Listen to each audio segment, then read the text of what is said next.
সকলকে স্বাগত জানিয়ে আজ আমি আবৃত্তি করতে চলেছি কবি বাপন মান্নার লেখা একটি প্রতিবাদী কবিতা, নারী মানেই ভোগ।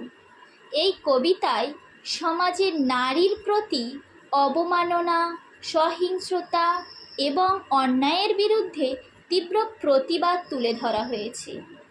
নারী কোনো ভোগের বস্তু নন, তিনি আমাদের মা, বোন, কন্যা এবং সম্মানের প্রতীক।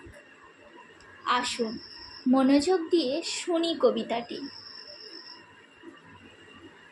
কবি বাপন মান্নার লেখা নারী মানেই ভোগ।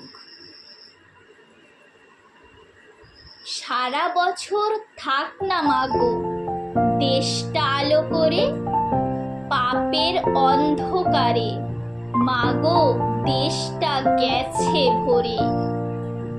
যে দেশেতে পূজিত হয় নারী দেবী রূপে, সেই দেশেতে নারীর স্থান লালসার অন্ধকূপে। স্বাধীন দেশে স্বাধীনভাবে পারে না তো চলতে, তুমি এলে তোমার তেজে পারে যেন জ্বলতে।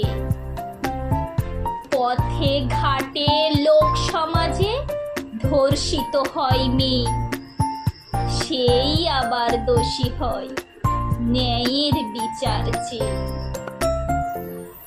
বাবার সামনে মেয়ের শরীর বিবস্ত্র হয় মাগো, হয়েছে সময় ত্রিশূল হাতে এবার তুমি জাগো।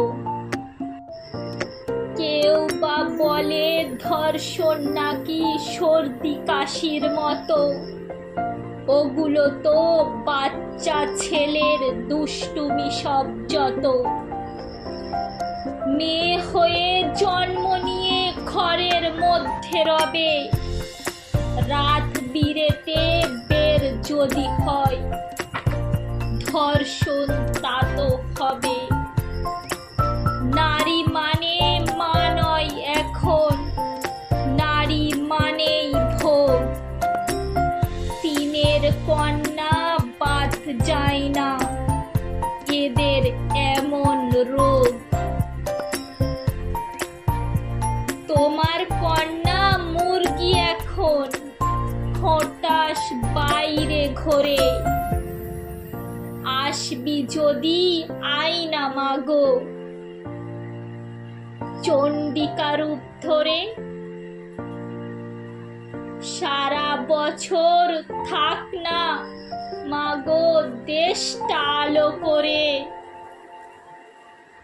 পাপের অন্ধকারে মাগো দেশটা গেছে ভরে।